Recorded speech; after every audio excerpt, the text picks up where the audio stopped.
മറുമൊഴി സമകാലിക സംഭവങ്ങളിലേക്കൊരു എത്തിനോട്ടം. നമസ്കാരം പ്രിയപ്പെട്ട പ്രേക്ഷകരെ, മറുമൊഴിയിലേക്ക് ഏവർക്കും ഹൃദ്യമായ സ്വാഗതം. നമ്മുടെ മേഖലയിൽ വിദ്യാഭ്യാസ രംഗത്ത് നേരിട്ടുകൊണ്ടിരിക്കുന്ന പ്രയാസങ്ങളെ സംബന്ധിച്ചും നമ്മുടെ പരിമിതികളെ സംബന്ധിച്ചും നമ്മുടെ വിദ്യാർത്ഥികൾ അനുഭവിക്കുന്ന ബുദ്ധിമുട്ടുകളെ സംബന്ധിച്ചും നമ്മുടെ അധ്യാപകർ അനുഭവിക്കുന്ന ബുദ്ധിമുട്ടുകളെ സംബന്ധിച്ചും നമ്മുടെ മേഖലയുടെ സാധ്യതകളെ സംബന്ധിച്ചും ഒക്കെയാണ് നമ്മൾ ചർച്ച ചെയ്തുകൊണ്ടിരിക്കുന്നത്. വളരെ വിശാലമായ സബ്ജക്റ്റാണ്. കഴിഞ്ഞ ആഴ്ചയിൽ ഒട്ടേറെ അഭിപ്രായ പ്രകടനങ്ങൾ വിവിധ കോണുകളിൽ നിന്നായി ഉയർന്നു വരികയുണ്ടായി. ഇനിയും ധാരാളം ആളുകൾ ഒട്ടേറെ പുതിയ പുതിയ അഭിപ്രായങ്ങൾ നമ്മോട് രേഖപ്പെടുത്തേണ്ടതുണ്ട്. എല്ലാവർക്കും ഹൃദ്യമായ സ്വാഗതം.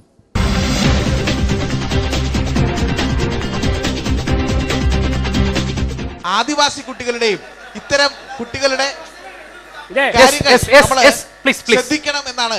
അതിനെക്കുറിച്ചുകൂടി അതുകൂടി പ്രതിഫലിക്കുന്നതാണ് കേരളത്തിലെ സർക്കാർ എയ്ഡഡ് വിദ്യാലയങ്ങൾ. CBSE സ്കൂളുകളിൽ എത്ര ആദിവാസി കുട്ടികളുണ്ട്, എത്ര ICSE സ്കൂളുകളിൽ എത്ര ആദിവാസി കുട്ടികൾ പഠിക്കുന്നുണ്ട്, അതാണ് ചോദിക്കാനുള്ളത്.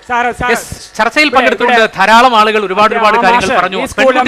ചർച്ചയിൽ ധാരാളം ഉദ്ദേശ വികാരം വളരെ അനുകമ്പാവർ നമ്മൾ കാണേണ്ടതാണ്. അദ്ദേഹം പറഞ്ഞ സംസ്കൃത അധ്യാപനം ഉണ്ടെങ്കിൽ സംതൃപ്തികരമായ വിദ്യാഭ്യാസം നൽകാൻ കഴിയുള്ളൂ. കഴിഞ്ഞ 4 കൊല്ലക്കാലം, ഈ 2 കൊല്ലമല്ല 4 കൊല്ലക്കാലമായിട്ട് ഹയർ സെക്കൻഡറി മേഖലയിൽ നിലനിൽക്കുന്ന ഒരു പ്രശ്നമാണിത്. ഇപ്പോൾ ഈ സർക്കാർ ഏതാണ്ട് 600ഓളം ഹയർ സെക്കൻഡറി അധ്യാപകർക്ക് ശമ്പളം കൊടുക്കാൻ തീരുമാനമെടുത്തു എന്ന് മാത്രമല്ല, അധ്യാപക പാക്കേജിൻ്റെ ഭാഗമായിട്ട് 10-12 കൊല്ലം പുറത്തു നിന്ന് മണത്തൊഴിലാളികൾ ജോലിക്ക് കുട്ടികളുടെ എണ്ണം കുറവുണ്ട്. പുറത്തുപോയ അധ്യാപകർക്ക് 10,503 അധ്യാപകർക്ക് ഈ സർക്കാർ ഇപ്പോൾ ജോലി കൊടുത്ത് ശമ്പളം കൊടുക്കാൻ അധ്യാപകരോട് ക്രിയാത്മകമായി പ്രതികരിക്കുന്ന അവരുടെ ശമ്പള കാര്യം അതിനെ കുറിച്ച് പറയുമ്പോൾ 10,503 എന്ന് പറയുന്നത് വെറും ഒരു വാക്കാണ്. അധ്യാപക പാക്കേജ് എന്ന് പറഞ്ഞാൽ അതിന് വെറും നിഴലായിപ്പോയി. അതില് 4,000-ഓളം വരുന്ന അധ്യാപകർക്ക് നിയമനാംഗീകാരം കൊടുത്തു എന്നല്ലാതെ ഒരു മിനിറ്റ് വെറുതെ ചർച്ച വഴി തെറ്റിപ്പോകുന്നു. ഈ പറയുന്ന നമ്മുടെ ഹലോ സേവന വേതന കാര്യങ്ങളിലേക്ക് അല്ല, ഇത് താല്പര്യമില്ല. ഈ കുട്ടികൾക്ക്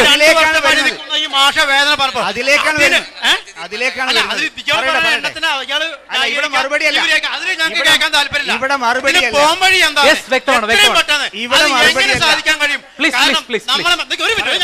നമ്മളെ മക്കളെ പഠിക്കാൻ വിടുന്ന നമ്മളെ മക്കളെ പഠിപ്പിക്കുന്ന അധ്യാപകരാണ്. അവരെ വേദനയെ കുറിച്ച് ഞങ്ങൾക്കും കൂടി അറിയാൻ അവകാശമുണ്ട്. അത്തരം ചോദ്യങ്ങൾക്ക് മറുപടി ഒരിക്കലും ഈ വേദിയിൽ നമുക്ക് ലഭ്യമല്ല. അത് തീരുമാനമെടുക്കേണ്ടത് ഗവൺമെന്റാണ്. പക്ഷെ നമ്മുടെ ആശങ്കകൾ പങ്കുവെക്കുക, അത്ര മാത്രമേ ഉള്ളൂ. ഇവിടെ ഇരിക്കുന്ന ആളുകൾ മറുപടി പറയാൻ ഇന്നത്തെ ഈ ചർച്ചയിൽ ഔദ്യോഗികമായി സർക്കാരിന്റെ ഭാഗത്തുനിന്നുള്ള പ്രതിനിധികളില്ല. അതുകൊണ്ട് തന്നെ ഔദ്യോഗികമായി അതിന് മറുപടി പറയാൻ ഞാനോ ഇവിടെ ഇരിക്കുന്നവരോ ആളുകളല്ല. പക്ഷെ ഒരു കാര്യം, സേവന വേതന വ്യവസ്ഥകളിലേക്ക് മാത്രം ഈ ചർച്ച പോകുന്നത് കൊണ്ട് പറയാണ്. ഇവിടെ അധ്യാപകനെ സംബന്ധിച്ചോളം അദ്ദേഹത്തിന്റെ അല്ലെങ്കിൽ അവരുടെ അധ്യാപക മേഖലയിൽ ഞങ്ങളെ പോലെയുള്ള അധ്യാപകരുടെ സേവന വേതന കാര്യങ്ങൾ പ്രസക്തമായ കാര്യം തന്നെയാണ്. കുട്ടികളെ പഠിപ്പിക്കുമ്പോൾ പണമില്ലാതെ അല്ലെങ്കിൽ മാസത്തിൽ മറ്റുള്ളവർ ശമ്പളം വാങ്ങുമ്പോൾ ശമ്പളം വാങ്ങാത്ത അധ്യാപകരും ഇതുപോലെ കുട്ടികളെ പഠിപ്പിക്കുകയും സേവനങ്ങൾ ചെയ്യുകയും ചെയ്യുന്നുണ്ട്. പക്ഷേ ഇവിടുത്തെ പ്രശ്നങ്ങൾ ഇന്നും ഇന്നലെയും ഉണ്ടായ പ്രശ്നങ്ങളല്ല. വർഷങ്ങളായി ഹയർ സെക്കൻഡറി മേഖലയിൽ ചർച്ച വഴിതെറ്റി പോകാതിരിക്കാനാണ് പറയുന്നത്. ഹയർ സെക്കൻഡറി മേഖലയിൽ ചില പ്രശ്നങ്ങളുണ്ട്, അത് തീർക്കാൻ വേണ്ടിയുള്ള ശ്രമങ്ങൾ നടക്കുന്നുണ്ട്. നമ്മൾ അതിലേക്കൊന്നും പോകണ്ട. ഇവിടെ മറുപടി പറയാൻ വിട്ടുപോയ ഒരു സംഗതിയുണ്ട്. അധ്യാപകരെ അല്ലെങ്കിൽ അധ്യാപകരായിട്ടുള്ള ആളുകളെ മോശമായി ചിത്രീകരിക്കുന്ന തരത്തിലുള്ള പരാമർശങ്ങൾ ഇവിടെ വന്നു. ക്രിമിനലുകൾ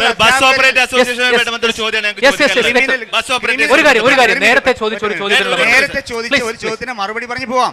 ഞാൻ പറഞ്ഞത് ഇവിടെ അധ്യാപക രംഗത്തും ക്രിമിനലുകൾ ഉണ്ടെന്നും അതുപോലെ തന്നെ അധ്യാപന രംഗം വളരെ മോശമായി വരികയാണെന്നും കുട്ടികളുള്ള സമീപനത്തിൽ പീഡനം പോലെയുള്ള കാര്യങ്ങളിലൊക്കെ തന്നെ അധ്യാപകർ കൂടുതൽ ഭാഗവാക്കാവുന്നു ഒക്കെ ഇവിടെ ചർച്ച വന്നു.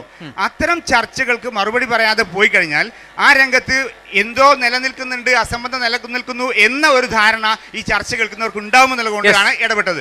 ഇവിടെ പണ്ടത്തെ കാലത്ത് നിന്ന് വ്യത്യസ്തമായി കുട്ടിയുടെ ക്ലാസ് റൂം മാറിയിട്ടുണ്ട്. ക്ലാസ് റൂമിൽ കുട്ടികൾ നിശബ്ദമാക്കപ്പെട്ടിരുന്ന ഒരു ശബ്ദമായിരുന്നു കുട്ടിയുടെ ശബ്ദം. അത് പോയിട്ട് കുട്ടിയുടെ ശബ്ദം മുഴങ്ങി കേൾക്കുകയും എന്നാൽ ക്ലാസ് റൂമിൽ സദാ മുഴങ്ങിയിരുന്ന അധ്യാപകന്റെ ശബ്ദം താഴ്ന്നു പോവുകയും ചെയ്യുന്ന ഒരു കാലഘട്ടത്തിലേക്ക് മാറിയിട്ടുണ്ട്. അത്തരം മാറ്റങ്ങൾ എന്ന് പറയുന്നത് സമീപനത്തിലുള്ള മാറ്റമാണ്. കാലങ്ങളായി വന്ന സർക്കാരുകൾ നടത്തിയിട്ടുള്ള പദ്ധതികളുടെ ഭാഗമായുള്ള മാറ്റമാണ്. ആ മാറ്റത്തിൻ്റെ ഫലമായി മോറൽ ക്ലാസ്സുകളും മോറൽ പഠനങ്ങളും നടക്കുന്നുണ്ട്. നമ്മുടെ പ്രശ്നം ഇവിടെ നമ്മുടെ മനോഭാവത്തിൽ മാറ്റം വരണം എന്നുള്ളതാണ്. ഇവിടെ നേരത്തെ സൂചിപ്പിച്ച പോലെ ഒരു അധ്യാപകൻ കേരളത്തിലെ മുഴുവൻ പെയിന്റ് അടിച്ച ആളുകളുടെ കൈ വിറച്ചുപോയി എന്ന് അതെ ആ മനോഭാവത്തിൽ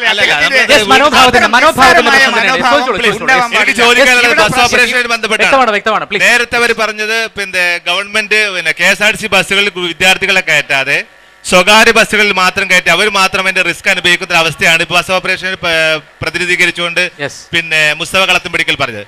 പക്ഷെ ഒരു കാര്യം നിങ്ങൾ മനസ്സിലാക്കണം, കാരണം നിങ്ങൾക്ക് ബസ്സിലേക്ക് ഇതിനുള്ള പെർമിഷൻ കിട്ടുമ്പോൾ വിദ്യാർത്ഥികൾക്ക് അവർ അർഹിക്കുന്ന കൺസെഷൻ കൊടുക്കുക എന്ന അഫിഡവിറ്റ് കൊടുത്തതിന് ശേഷം മാത്രമാണ് നിങ്ങൾക്ക് ഈ കൺസെഷൻ കിട്ടുന്നത്. അപ്പൊ അത് കുട്ടികളുടെ അവകാശമാണ്, അത് നിങ്ങളുടെ ഔദാര്യമല്ല എന്ന് നിങ്ങൾ മനസ്സിലാക്കണം. വിദ്യാർത്ഥികളുടെ കൺസെഷൻ്റെ കാര്യത്തിൽ കാലാകാലങ്ങൾ എല്ലാ കാര്യങ്ങളും മാറ്റം വരണമെന്ന് തന്നെ ഞങ്ങൾ പറയുന്നത്. കാരണം ഇവിടെ ഇപ്പം അധ്യാപകരുടെ കാര്യമൊക്കെ ഇവർ പറഞ്ഞല്ലോ. ഇവിടെ വിദ്യാർത്ഥികൾക്ക് നേരത്തെ പറഞ്ഞ പോലെ ഇപ്പോൾ അമല് നേരത്തെ സാമ്പത്തികമായുള്ളൊരു കാര്യം പറഞ്ഞു. അപ്പം സാമ്പത്തികമായിട്ട് നമ്മൾ പറയുന്നത് സ്വയാശ്രയ കോളേജിൽ ലക്ഷങ്ങൾ കൊടുത്ത് പഠിക്കുന്ന വിദ്യാർത്ഥികൾ പോലും ഇന്ന് ബസ് കയറി 50 പൈസ കൊടുക്കുന്നത്. അതിൽ മാറ്റം വരണം. ഈ അത് അവകാശമായിരിക്കും, അത് എല്ലാ മേഖലയും അവകാശം. ആരോഗ്യ രംഗത്തും അതിന്റെ അവകാശം. ഗവൺമെന്റ് ഹോസ്പിറ്റലിൽ ഒരു 10 ദിവസം ഒരു രോഗി കടന്നാലും ചിലപ്പോൾ ഗവൺമെന്റിനെ സംബന്ധിച്ച് 10,000 രൂപ ചെലവ് വരുന്നുണ്ടെങ്കിൽ അത് ഈ പോകുന്ന രോഗിയുടെ അവകാശമാണ്, അല്ലെങ്കിൽ ഗവൺമെന്റ് ഔദാര്യമല്ല, അവകാശം. ഇവിടുത്തെ പൗരന്റെ അവകാശമാണ് എന്നതുപോലെ ചിലപ്പോൾ 50 പൈസക്ക് ഇന്ന് കേരളത്തിൽ ഒരു സ്ഥാനം വാങ്ങാൻ കിട്ടില്ലെങ്കിൽ പോലും ഒരു കുട്ടി 50 പൈസ ഒരു ബസ്സിൽ യാത്ര ചെയ്യുമ്പോൾ അത് ആ കുട്ടിയുടെ അവകാശമാണത്. ഒരിക്കലും ആ കുട്ടിയെ വേറെ രീതിയിൽ കാണാൻ ഞങ്ങൾ അനുവദിക്കില്ല. ഇത് വിദ്യാർത്ഥികൾക്ക് കൺസെഷൻ കൊടുക്കുന്ന കാര്യം അത് ഗവൺമെന്റിന്റെ ബാധ്യതയാണെന്ന് ബഹുമാനപ്പെട്ട കോടതി പറഞ്ഞു. പക്ഷേ അത് ഇംപ്ലിമെന്റ് ചെയ്യാൻ കഴിയാത്തതുകൊണ്ട് ഒരു പ്രശ്നം, നിങ്ങൾക്കിത് പറ്റില്ലെങ്കിൽ ഇത് ഏറ്റെടുക്കാൻ ഇവിടുത്തെ KSRTC സംവിധാനം സജ്ജമാണ്. ഞങ്ങൾ റൂട്ടുകൾ ദേശസാൽക്കരിക്കട്ടെ ഗവൺമെന്റ്. നിങ്ങൾ ഇത് പറ്റില്ല. ഇവിടെ ഗവൺമെന്റ് ജീവനക്കാര് ശമ്പള വർധനവ് വേണമെന്ന് ആവശ്യപ്പെട്ടുകൊണ്ട് സമരം ചെയ്യുന്നുണ്ടല്ലോ. ഇവിടെ അധ്യാപകർക്ക് വേണ്ടെങ്കിൽ 1000കണക്കിന് 10000കണക്കിന് അഭ്യസ്തര വിദ്യാർത്ഥികൾ തൊഴിലാളികൾ ഈ ജീവനക്കാർ ഉണ്ടല്ലോ. ഇവർ മാറിയിട്ട് അവർക്ക് കൊടുക്കാമല്ലോ. പിന്നെ മറ്റൊന്ന്, ഇപ്പൊ നിതാഖാത്തിന്റെ പേരിൽ ഗൾഫിൽ നിന്ന് ആളുകൾ വരുന്നുണ്ട്. എന്തിനാ ഗവൺമെന്റ് ഇടപെടുന്നത്? ഇവിടെ MA യൂസഫ് അലിക്ക് ബോൾഗാട്ടി പാലസുമായി ബന്ധപ്പെട്ട് ഒരു പ്രശ്നം വന്നപ്പോൾ അവിടെ മുഖ്യമന്ത്രിയും പ്രതിപക്ഷ നേതാവും ഒറ്റക്കെട്ടായി അയാളൊപ്പം നിന്നല്ലോ. എന്തുകൊണ്ടാണത്? അതായത് ഒരുപാട് ആൾക്ക് തൊഴിൽ കൊടുക്കുന്നു എന്നുള്ളത്. അതുകൊണ്ട് തന്നെ ബസ് വ്യവസായം എന്ന് പറയുന്നത് ഒരുപാട് ആളുകൾ തൊഴിൽ കൊടുക്കുന്ന ഒരു വ്യവസായ നിലക്ക് ഇത് നിലനിൽക്കേണ്ട ബാധ്യതയുണ്ട്. അത് സമൂഹത്തിന്റെയും കൂടി ബാധ്യതയാണ്. ഞാൻ ഒരു കാര്യം പറയട്ടെ. ഇപ്പം എന്താണ് മുസ്തഫ സാർ പറഞ്ഞ പോലെ തന്നെ എന്താണ് ഇവർക്ക് എവിടെ നഷ്ടം വരുന്നത് ഞങ്ങൾക്ക് അറിയാം. കാരണം ഞങ്ങൾ 2 രൂപ 50 പൈസ കൊടുത്ത് വണ്ടൂരിൽ നിന്ന് നിലമ്പൂർ വരെ നിന്നാ പോണേ. ഒരിക്കലും ഒരു സീറ്റ് കൂട്ടി പോലെ ഇരുന്നിട്ടില്ല. ഇരുന്ന് അപ്പം തന്നെ ഏൽപ്പിച്ചുവിടുകയും ചെയ്യും. ഇരുന്ന് അപ്പം തന്നെ കണ്ടക്ടർ വന്നിട്ട് പറയും എന്താ ഫുൾ അല്ലടാ ഏൽപ്പിച്ചുവിടും. അപ്പം പിന്നെ പ്രധാനപ്പെട്ട കാര്യം വേറൊരു കാര്യം ഞാൻ പറയാം. പിന്നെ എന്താണ് പോലീസുകാർ എന്താണ് ഹോം ഗാർഡ്സ് ഉണ്ടെങ്കിൽ പോലും തന്നെ ഈ കണ്ടക്ടേഴ്സ് എന്ത് ചെയ്യും, ഹോം ഗാർഡ്സിനെ പോലും ചീത്ത പറഞ്ഞിട്ട് പോകുന്ന എത്ര അവസ്ഥ ഞങ്ങളുടെ കൺമുമ്പിൽ വെച്ചിരുന്നുണ്ട്. അതൊക്കെ എത്ര ബസ് എന്ന് പറയുന്നത് അല്ല ശ്രീ മുസ്തഫ കളത്തുംപടിക്കൽ അതൊരു ഒറ്റപ്പെട്ട സംഭവമായി നമുക്ക് കാണാൻ സാധിക്കില്ല. ഇത് പൊതുവായുള്ള ഏറ്റവും പ്രധാനപ്പെട്ട ഒരു എല്ലാവരും എല്ലാ കുട്ടികളും മുസ്തഫ നേരത്തെ ഒരു കാര്യം പറഞ്ഞു, കുട്ടികൾക്ക് മുട്ടായി കൊടുക്കാൻ വരെ ഞങ്ങൾക്ക് ആഗ്രഹമുണ്ട്. അതൊരു കളിയാക്കലല്ലേ? അല്ല, ഒരു രക്ഷിതാവ് എന്നുള്ള നിലയ്ക്ക് എന്റെ കുട്ടിയും ബസ്സിൽ കയറുമ്പോൾ ആ സൗകര്യങ്ങളെ കിട്ടണമെന്ന ആവശ്യക്കാണ് ഞാൻ. പക്ഷെ അത് ഗവൺമെന്റ് ചെയ്യണം എന്ന പക്ഷത്താണ് ഞാൻ. ഇവിടെ ഏറ്റവും പ്രധാനപ്പെട്ട കാര്യം, ഇവിടെ പിന്നെ എന്റെ പ്രിയപ്പെട്ട സുഹൃത്ത് സൂചിപ്പിച്ചതുപോലെ എല്ലാം സർക്കാർ. ഇപ്പം ഞാൻ ചോദിക്കട്ടെ, ഇത് നഷ്ടമാണെങ്കിൽ എന്തുകൊണ്ടാണ് ഇത്തരത്തിലൊരു വ്യവസായം നടത്തി? ഇവിടെ ഈ പറയുന്ന ബസ്സിലെ തൊഴിലാളികൾ, ഈ തൊഴിലാളികൾക്ക് അങ്ങനെയാണെങ്കിൽ മറ്റ് തൊഴിലെടുത്ത് ജീവിക്കാൻ നമ്മുടെ സമൂഹത്തിൽ ധാരാളം. ഞാൻ അവരെ ആക്ഷേപിച്ച് പറയല്ല. പക്ഷേ മുതലാളിമാർ, തൊഴിലാളികളല്ല ഞാൻ പറഞ്ഞത്, ഇവിടുത്തെ ബസ് മുതലാളിമാർ ശ്രദ്ധിക്കേണ്ട ഒരു കാര്യം, ഇവിടെ ഇത്തരത്തിലുള്ള സർവീസിന് വേണ്ടി അനുമതി കിട്ടുന്ന സമയത്ത് ഈ സമൂഹത്തിൻ്റെ ഭാഗമായിട്ടുള്ള വിദ്യാർത്ഥികൾക്കൂടെ നിലവിലുള്ള അവകാശമാണ് 50 പൈസ കൊടുത്താലോ 1 രൂപ കൊടുക്കുന്നതോ ആ പണിക്കുന്നതിൽ ആ കുട്ടിക്ക് അതിൽ അവൻ്റെ ബാഗ് വെച്ച് ഇരുന്ന് പോകാനുള്ള സൗകര്യം ഉണ്ടാക്കി കൊടുക്കണമെന്നാണ് ഞങ്ങളുടെ ആവശ്യം. ഒരു മിനിറ്റ് എന്ന് മാത്രമല്ല, അതവിടെ നിൽക്കട്ടെ. അത് മാത്രമല്ല, ഈ കുട്ടി ബസ്സിൽ കയറി കഴിഞ്ഞാൽ ആ കുട്ടി ഇറങ്ങുന്നത് വരെ ആ കുട്ടിക്ക് ആ ബസ്സിൽ നിന്നുണ്ടാകുന്ന മാനസികവും ശാരീരികവുമായ പീഡനങ്ങൾ നമ്മുടെ സമൂഹം ചർച്ച ചെയ്യാണ്. ഇതിലൊക്കെ വളരെ നിസ്സാരമായിക്കൊണ്ട് ഇത്തരത്തിൽ മുതലാളിമാർ ഇതിനെ കാണുന്നത് ശരിയല്ല എന്ന അഭിപ്രായമാണ്. ഞാൻ പരിപൂർണമായി യോജിക്കും. പെരുമാറ്റം ഞങ്ങൾക്ക് പലപ്പോഴും ഒറ്റപ്പെട്ട സംഭവങ്ങൾ അങ്ങനെ പർവ്വതീകരിച്ച് പറയേണ്ട കാര്യമില്ല. ബസ് യാത്രക്കാരുടെ പ്രശ്നം ഇപ്പൊ അമല് കയറുന്ന ബസ്സിൽ തന്നെ പ്രവീണും കയറണം. ഇവിടെ ക്യൂ നിൽക്കാതെ ബസ് സ്റ്റോപ്പിൽ ഒന്നായിട്ട് കുട്ടികൾ കൂട്ടം കൂട്ടമായി വരികയും ഒരേ സമയത്ത് അമലിനും പ്രവീണും ഒരുമിച്ച് ബസ് കയറണം. ഇവിടെ കുട്ടികളെ ക്യൂ ആക്കി നിജപ്പെടുത്തി വരുന്ന ബസ്സുകൾക്ക് കയറി അതിന് PTA-യും അധ്യാപകരൊക്കെ ഒരുമിച്ച് നിന്ന് ഇതുപോലെ ബസ് സ്റ്റോപ്പിലൊക്കെ നിന്ന് ക്യൂ ആക്കി പോകുമ്പോൾ ഒരു പരിധി വരെ അത് പ്രശ്നം പരിഹരിക്കാൻ കഴിയും.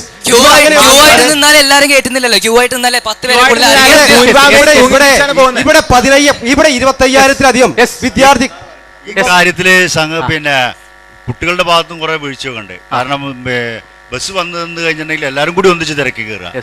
കാരണം ഒരു ബസ് വന്നു കഴിഞ്ഞാൽ പിന്നെ 10-15 മിനിറ്റോ കഴിഞ്ഞിട്ടാണ് അടുത്ത ബസ്. പറയട്ടെ നിങ്ങളെ കുറ്റപ്പെടുത്തല്ല, എല്ലാവർക്കും വീട്ടിൽ നേരത്തെ എത്തണം. അത് സംഗതി ശരിയാണ്. ഞങ്ങൾ ക്യൂ ആയിട്ട് നിന്നാലും വേറെ സ്കൂളിൽ നിന്ന് കുട്ടികളൊന്നും ഇടിച്ചു കയറും. അപ്പൊ എല്ലാവരും ഫസ്റ്റ് ബസ് കയറാൻ എല്ലാവരും നോക്കാം.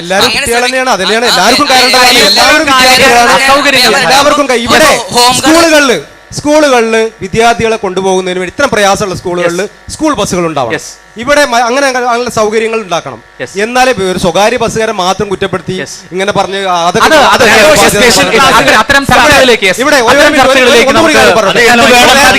നേരത്തെ ഇബ്സുറഹ്മാൻ പറഞ്ഞ കാര്യത്തിൽ ഇവിടെ ഗവൺമെന്റുകൾ ഇപ്പൊ ആശുപത്രിയിലെ ചികിത്സാ കാര്യം പറഞ്ഞു. ഇവിടെ രാഷ്ട്രീയ സ്വസ്ഥ ബീമാ യോജന RSBY കാർഡ് ഇവിടെ വളരെ പാവപ്പെട്ടവർക്കാണ് കൊടുക്കുന്നത്. ഈ ചികിത്സ വളരെ പാവപ്പെട്ടവർക്കാണ് കിട്ടുന്നത്. അങ്ങനെ മുതിർന്ന സാമ്പത്തികമായി ഉയർന്നു നിൽക്കുന്ന ആളുകളുണ്ട്. ആ സൗകര്യം അവർ ഉപയോഗപ്പെടുത്തട്ടെ എന്നാണ് പറഞ്ഞത്. അല്ല എല്ലാ ഗവൺമെന്റ് എല്ലാ സ്വകാര്യ ബസ്സുകാർ ചെയ്യട്ടെ എന്ന് പക്ഷത്തിൽ നിൽക്കാതെ ഇവിടെ സാധാരണ സൗകര്യമുള്ളവർ സ്കൂൾ ബസ്സിലുള്ള ആളുകൾ അവരൊക്കെ അത് ഉപയോഗപ്പെടുത്തട്ടെ എന്നാണ് പറഞ്ഞത്. അതുപോലെ തന്നെ ഇപ്പൊ ഈ ലൈൻ ബസ്സിലൊക്കെ ഞങ്ങൾ കയറുകയാണെങ്കിൽ പ്രൈവറ്റ് ബസ് കയറുകയാണെങ്കിൽ ഞങ്ങൾക്ക് ഭയങ്കര ബിഹേവിയർ ആണ് ഞങ്ങൾക്ക് കിട്ടുക. അതായത് കുട്ടികൾ കയറുന്ന സമയത്ത് വണ്ടി എടുക്കുക. ഈ വണ്ടി എടുക്കുമ്പോൾ എന്തെങ്കിലും കുട്ടികൾക്ക് ആക്സിഡന്റ് പറ്റിയാൽ നിങ്ങൾ ആരും ചോദിക്കാൻ വരില്ല. അവരുടെ പാരന്റ്സിനാണ് അവരുടെ കുട്ടികൾ നഷ്ടാവണേ. ഇത് എന്തുകൊണ്ട് നിങ്ങൾ ഇവിടെ ഈ നിലമ്പൂർ താലൂക്കിൽപ്പെട്ട ഈ ബസ്സിൽ തന്നെ 25,000-ലധികം കുട്ടികളെ സ്കൂളിലേക്ക് കൊണ്ടുവരികയും തിരിച്ച് വീട്ടിലേക്ക് എത്തിക്കുന്ന സ്വകാര്യ ബസ്സുകാരാണ്. അതല്ലാതെ കുട്ടികൾക്ക് കൊച്ചു ചെറിയ പ്രശ്നങ്ങൾ ഉണ്ടാവും എന്ന് തീർച്ചയായും ഇല്ല എന്ന് പറയും. പക്ഷേ ആരാ ഈ കുട്ടികളെ കൊണ്ടുപോകുന്നത് സ്കൂളിലേക്കും സ്കൂൾ തിരിച്ചു വീട്ടിലേക്കും? ഈ ബസ്സുകാരെന്നല്ലേ. അത് കാണാതെ പോയിട്ട് കാര്യമില്ലല്ലോ. വേദനകരമായ ഒരു കാര്യം പറഞ്ഞുതരാം. നമ്മളിപ്പോ ഈ പറയുന്ന തീരുമാനം നിയമവും പോലീസും ഇവരെല്ലാം സ്കൂൾ തുറങ്ങുന്ന സമയത്ത് ചിലപ്പോൾ അവിടെ കാവല് പോലീസും മാഷ്മാരും പേടിയെല്ലാം ഉണ്ടാവും. ഇത് കഴിഞ്ഞാൽ ഈ സിസ്റ്റം മാറ്റി നിങ്ങളെ സ്റ്റാഫിനെ ഇത് കുത്തഴിച്ചു വിടാണ്. പല സ്ഥലങ്ങളിൽ കാണുന്നുണ്ട്. വളരെ മോശമായ ഏറ്റവും കൂടുതൽ പെൺകുട്ടികളെ പഞ്ചായത്ത് ബസ്സിലെ കിളി കണ്ടക്ടർ തന്നെയാണ്. അത് യാഥാർത്ഥ്യമാണ്. മാത്രമല്ല ബസ്സിൽ ഇരിക്കാൻ പാടില്ല എന്നൊരു അലിഖിത നിയമം എല്ലാ ബസ്സുകളിലും ഉണ്ട്. ഒറ്റപ്പെട്ട സംഭവങ്ങൾ ഇതിലെ ആരാ ഈ ബസ്സിലെ യാത്രക്കാര്? നിങ്ങൾ എത്ര കൊച്ചുകുട്ടികള് മുതിർന്ന ആളുകളല്ലേ? അവർ വരുമ്പോ എണീറ്റ് കൊടുക്കണം പറഞ്ഞ മോശമായ കാര്യമാണോ?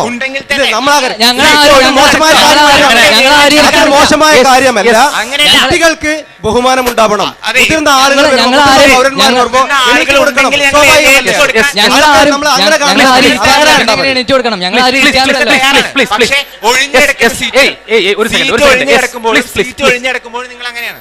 ഞാൻ പറയട്ടെ, ഇത് ഒരു ഒറ്റപ്പെട്ട സംഭവമല്ല. ഇത് വ്യാപകമായി കേൾക്കുന്ന ഒരു ആക്ഷേപം തന്നെയാണ്. ജീവനക്കാർ വിദ്യാർത്ഥികളോട് അപമര്യാദയായി പെരുമാറുന്നു.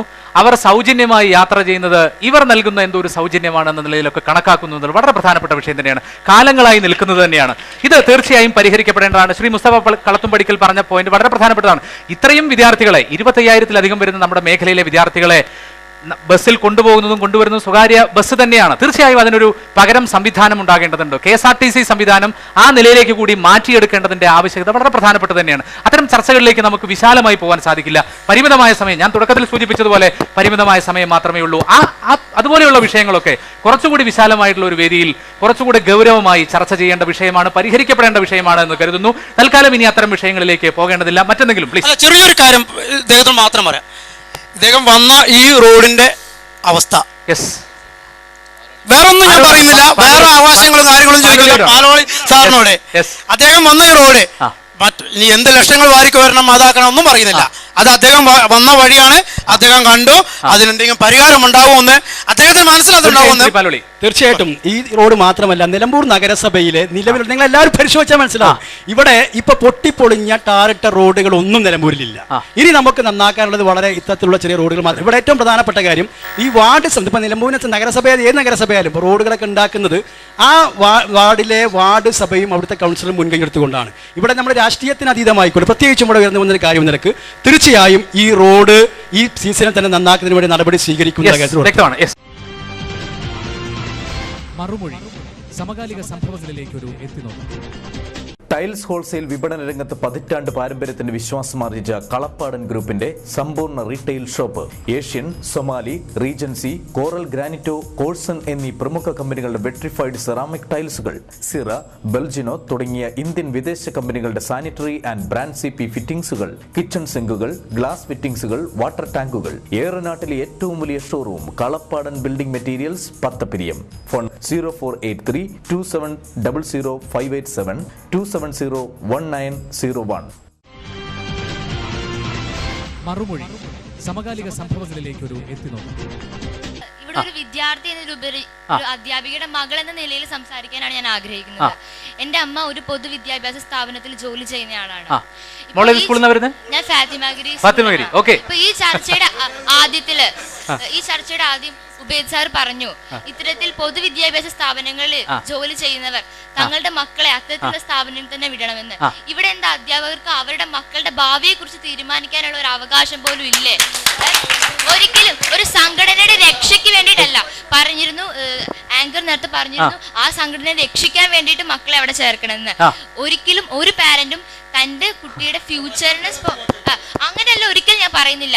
ഒരു അവിടെ പഠിപ്പിക്കുന്ന ഒരു അധ്യാപികയ്ക്ക് ആ ഒരു മേഖലയെ കുറിച്ച് വളരെ നന്നായി വ്യക്തമായി അറിയും. അപ്പൊ അതെല്ലാം അറിഞ്ഞിട്ട് തന്നെ ഇപ്പൊ ഞാനും എന്റെ കുടുംബം മാത്രമല്ല, ഇപ്പൊ സാർ തന്നെ പറഞ്ഞല്ലോ, അപ്പൊ ഒട്ടേറെ ടീച്ചേഴ്സ് ഇത്തരത്തിലുള്ള കാര്യങ്ങൾ ചെയ്യുന്നു. അതിനർത്ഥം എന്താ, അവർ തന്നെ സാറ്റിസ്ഫൈഡ് അല്ല. ഇത്തരം ഒരു നേരത്തെ പറഞ്ഞു DPP മുതലായ സിസ്റ്റം വളരെ കളിയാണ്, പഠനത്തെ ഒരു കാര്യമായിട്ടല്ല കാണുന്നത്. അപ്പൊ ഇതുകൊണ്ടാണ് ഇത്തരത്തിൽ ടീച്ചേഴ്സ് പ്രവർത്തിക്കുന്നത്. അതിനെതിരെ ഒരു സംഘടനകൾക്ക് ഇൻഫ്ലുവൻസ് ചെയ്യേണ്ട ആവശ്യമുണ്ടോ? ഇവിടെ ഇപ്പോ കുട്ടി സൂചിപ്പിച്ചത് പൊതുവിദ്യാഭ്യാസ രംഗത്തുള്ള കാതലായ ഒരു പ്രശ്നം തന്നെയാണ്, അതിൽ തർക്കമൊന്നുമില്ല. പക്ഷെ കുട്ടിക്ക് അല്ലെങ്കിൽ കുട്ടിയുടെ അമ്മയ്ക്ക് എന്താ മിസ്അണ്ടർസ്റ്റാൻഡിങ് മാത്രമാണുള്ളത്. ഇന്നത്തെ പൊതുവിദ്യാഭ്യാസ ഞാൻ എക്സാമ്പിൾ ആണ് പറയുന്നത്, ഒരു ധാരണ പശു മാത്രമാണ്. ഇന്ന് നിങ്ങൾ ഉദ്ദേശിക്കുന്ന പോലെ അല്ല ഇന്ന് പൊതുവിദ്യാലയ സ്ഥാപനങ്ങളുടെ അകത്ത സ്ഥിതി. ഇന്ന് അധ്യാപകർ എത്ര മാറിക്കഴിഞ്ഞു, അത്ര ഡെഡിക്കേറ്റഡ് ആണ് ഇന്നത്തെ അധ്യാപകര്. അതിൽ നമ്മുടെ സമൂഹത്തിന്റെ ഭാഗം സമൂഹത്തിൽ എവിടെ ഉണ്ടാവുമല്ലോ കുറച്ച് ഉള്ളത്, അതിന്റെ ഭാഗം എന്നുള്ളതിന്റെ ഭാഗം മാത്രമാണുള്ളത്. ഇംഗ്ലീഷ് മീഡിയം സ്കൂളുകളിൽ അല്ലെങ്കിൽ കുട്ടി പഠിക്കുന്ന സ്ഥാപനത്തിൽ പഠിച്ചതുകൊണ്ട് മാത്രം കുട്ടിയുടെ ഭാവി സുരക്ഷിതമല്ല. ആ ഒരു ധാരണയെങ്കിലും നിങ്ങൾക്കുണ്ടാകണം. പൊതുവിദ്യാഭ്യാസ സ്ഥാപനങ്ങൾ ഇന്ന് കുട്ടികൾ ആ രൂപത്തിൽ തന്നെ എത്തിക്കാനും മെനക്കെടുന്ന് തീർച്ചയായും അതൊരു ദുഃഖകരമായ അവസ്ഥയാണ്. ഉബൈദ് മാഷ് തുടക്കത്തിൽ സൂചിപ്പിച്ചതാണ്, അധ്യാപകര് ആ മേഖലയിൽ അവർക്ക് ജോലി കിട്ടാൻ വേണ്ടി കുട്ടികളെ വിടണമെന്നല്ല ഉബൈദ് മാഷ് സൂചിപ്പിച്ചത്. ഇവിടെ ഗുണമേന്മയുള്ള വിദ്യാഭ്യാസം ലഭിക്കുന്ന സ്ഥാപനമാണ് പൊതുവിദ്യാഭ്യാസ സ്ഥാപനങ്ങൾ. നിങ്ങൾക്ക് കിട്ടുന്നതിൽ നിന്നും യാതൊരു കുറവും പൊതുവിദ്യാഭ്യാസ സ്ഥാപനങ്ങൾ ലഭിക്കുന്നില്ല, കുറവ് വരുന്നില്ല. അത് മനസ്സിലാക്കിക്കൊണ്ട് അധ്യാപകരിൽ മാറ്റം വരണം. അത് അധ്യാപകരുടെ ജോലി സംരക്ഷിക്കാൻ മാത്രമല്ല, മറിച്ച് നമ്മുടെ സമൂഹത്തിന്റെ നേരത്തെ സൂചിപ്പിച്ചില്ല, അവിടെ കടക്കുന്നില്ല. കടന്ന കോൺട്രവേഴ്സി ഒരു വിഭാഗം കുട്ടികൾ പഠിക്കുന്ന എന്താണ് നേരത്തെ അവിടെ സൂചിപ്പിച്ചല്ലോ, എന്റെ കുട്ടി ജാതി മതവും നോക്കിയിട്ട് സ്ഥാപനങ്ങളിലേക്ക് വിടുന്നു. അങ്ങനല്ലേ 75%? ആ തലത്തിൽ നിന്ന് വിട്ടുകൊണ്ട് ഒരു സമൂഹത്തിലുള്ള കുട്ടികൾ ഒന്നിച്ച്, അത് മേലെ കടയിലും അല്ലെങ്കിൽ താഴെ തടയിലുള്ള കുട്ടികൾ ഒന്നിച്ചു വന്നുകൊണ്ട് പൊതുവിദ്യാഭ്യാസ സ്ഥാപനങ്ങളെ മെച്ചപ്പെടുത്തിക്കൊണ്ടല്ലാതെ നമുക്ക് രക്ഷയില്ല. ഇതൊന്നും നിലനിൽപ്പില്ല. എത്ര കാലം മുന്നോട്ട് പോകുമെന്നുള്ള ആലോചിച്ചാൽ മതി. അത് മാത്രമാണ് എനിക്ക് സൂചിപ്പിക്കുക. അധ്യാപകരുടെ മനോഭാവം മാറിയേ വെക്കൂ. താൻ കൂലി വാങ്ങിക്കുന്ന തന്റെ ജോലി മാത്രമല്ല, അത് സംരക്ഷിക്കാനുള്ള ബാധ്യത കൂടി അധ്യാപക ഉബൈദ് മാഷ് പറഞ്ഞ അതേ വാക്യം ഞാൻ ഏറ്റെടുത്തുകൊണ്ടല്ലാതെ താൻ കഴിക്കുന്നത് സ്വന്തം ഹോട്ടൽ നടത്തിക്കൊണ്ട് ഉച്ചയ്ക്ക് വീട്ടിൽ നിന്ന് ഭക്ഷണം കൊണ്ടുവന്ന് കഴിക്കുന്ന മുതലാളിമാരെ പോലെ ആകരുത് അധ്യാപക സമൂഹം. ഇന്ന് മുൻകാലത്തിൽ മാറിയിരിക്കുന്നു. ഉബൈദ് മാഷ് പറഞ്ഞ വ്യത്യസ്തം എനിക്കുള്ളത് 90% അധ്യാപകരും അങ്ങനെയാണെന്നുള്ളത് അല്ല. ഇന്ന് മാറി വരുന്നു. 1ഉം 2ഉം ക്ലാസ്സിൽ അൺഎയ്ഡഡ് സ്കൂളിൽ പഠിച്ച കുട്ടികൾ ഇന്ന് പൊതുവിദ്യാഭ്യാസ സ്ഥാപനങ്ങളിൽ മാറിയിരിക്കുന്ന നിലമ്പൂർ UP സ്കൂളിൽ, ഇവിടെ മറ്റു സ്കൂളിൽ ഉദാഹരണങ്ങൾ എത്ര എണ്ണി ഞാൻ പറയാം. അധ്യാപകരുടെ മക്കൾ ഇന്ന് അവിടുത്തെ ഗുണമേന്മ തിരിച്ചറിഞ്ഞ് ആ പൊതുസ്ഥാപനങ്ങളിലേക്ക് വന്നുകൊണ്ടിരിക്കുകയാണ്. അപ്പുറത്ത് മാറി നിൽക്കുന്നുണ്ടെങ്കിൽ ആ പാത പിന്തുടർന്നുകൊണ്ട് അധ്യാപക സമൂഹം മുഴുവൻ അതിലേക്ക് എത്തിപ്പെടണം എന്നാണ് ഇതിന്റെ ഭാഗമായിട്ട് എനിക്ക് സൂചിപ്പിക്കാനുള്ളത്. മാഷ് പറഞ്ഞതിലൂടെ ഞാൻ യോജിക്കുകയാണ് സർ. ഇവിടെ 10th സ്റ്റാൻഡേർഡ് വരെ പല പ്രോഗ്രാംസ് ഉണ്ടാവും, PT അതായിട്ട്. പക്ഷെ ഇവിടെ അത് കഴിഞ്ഞാൽ 11th 12th പല പ്രോഗ്രാംസ് ഇല്ല, വെറും പഠിക്കുക എന്നുള്ളതുള്ളൂ. അത് CBSE ആണെങ്കിലും കേരള ആണെങ്കിലും. അതുകൊണ്ട് കുട്ടികൾ മാനസികമായി ചിലപ്പോൾ ഫിനാൻഷ്യൽ പ്രോബ്ലംസും എക്കണോമിക് പ്രോബ്ലംസ് ഉള്ളവരൊക്കെ അപ്പോൾ മാനസികമായി അവരെ ആകെ തളരുകയാണ്. അപ്പോൾ അതിനുള്ള കൗൺസിലിംഗ് സെഷൻസ് ഇവിടെ നമ്മുടെ നാട്ടിൽ പൊതുവേ ഭയങ്കര കുറവാണ്. ചില സ്കൂളിൽ മാത്രമുള്ളൂ കൗൺസിലിംഗ് സെഷൻസ്, അത് ചില സ്കൂളിൽ മാത്രമേ ഉള്ളൂ. മാതാപിതാക്കൾക്കും വേണം എന്നാണ് എൻ്റെ ഇതേക്കുറിച്ച് ആധികാരികപരമായിട്ട് തന്നെ പറയുമ്പോൾ 2 കാര്യങ്ങൾ എനിക്ക് സൂചിപ്പിക്കാനുള്ളത്. ഒന്ന്, നമ്മുടെ മക്കൾക്ക് ഇന്ന് റോൾ മോഡലുകൾ ഇല്ല. കുടുംബത്തിൽ ഇല്ല, വിദ്യാലയങ്ങളിലില്ല, സമൂഹത്തിലില്ല, രാഷ്ട്രീയ മേഖലകളിലില്ല, അതുപോലെ തന്നെ പൊതുരംഗത്ത് എവിടെയും കുട്ടികൾക്ക് ഈ പറയുന്ന റോൾ മോഡലുകളില്ല. റോൾ മോഡലുകൾ ഉണ്ടെങ്കിൽ മാത്രമേ കുട്ടിക്ക് അതിനനുസരിച്ചുകൊണ്ട് ആ രീതിയിൽ പ്രവർത്തിക്കാനായിട്ട് കഴിയുള്ളൂ. ഇവിടെ മോറൽ എഡ്യൂക്കേഷൻ്റെ കാര്യം പറഞ്ഞു. എന്തിനാ നിർബന്ധം പിടിക്കുന്നത്? മോറൽ എഡ്യൂക്കേഷൻ പൊന്നു സഹോദരന്മാരെ പഠിപ്പിക്കേണ്ടത് പുറത്തല്ല, അകത്താണ്. നമ്മൾ ജീവിത സാക്ഷ്യങ്ങളായിട്ട് മാതാപിതാക്കൾ അനുവർത്തിക്കുകയാണെങ്കിൽ സത്യവും ധർമ്മവും നീതിയും ദയയും കാരുണ്യവും സഹിഷ്ണുതയും സന്മനോഭാവവും മറ്റുമൊക്കെ കുടുംബത്തിൽ ജീവിച്ച് കാണിച്ചു കൊടുക്കുകയാണെങ്കിൽ തീർച്ചയായിട്ടും കുട്ടികൾ ഈ ഒരു പ്രശ്നം ഉണ്ടാവില്ല. രണ്ടാമത്തെ കാര്യം, ഇവിടെ ബസ്സിലൊക്കെ കാര്യം പറഞ്ഞപ്പോൾ അമ്മയെ തല്ലിയാലും 2 പക്ഷമുണ്ടല്ലോ. ഞാൻ ദീർഘമായിട്ട് സ്ഥിരമായിട്ട് യാത്ര ചെയ്യുന്ന മനുഷ്യൻ, ഇവിടെ വിളിച്ചാൽ 1-2 പേർക്ക് അറിയാം. ഞാൻ സ്ഥിരമായിട്ട് കാണുന്ന കാഴ്ചകൾ ഇതാണ്.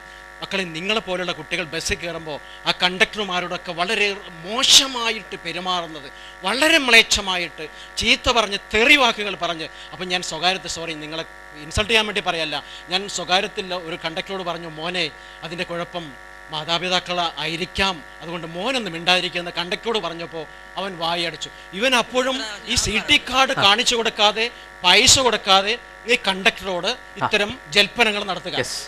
ഈ പറഞ്ഞ ഒരു കാര്യം കൂടെ പറയട്ടെ, ഈ കൗൺസിലിങ്ങിന്റെ കാര്യം പറഞ്ഞു. സത്യത്തിൽ ഞാൻ കൗൺസിലിംഗ് സൈക്കോളജി പഠിച്ചാണ്, ബേസിക് സൈക്കോളജിസ്റ്റ് ആണ്.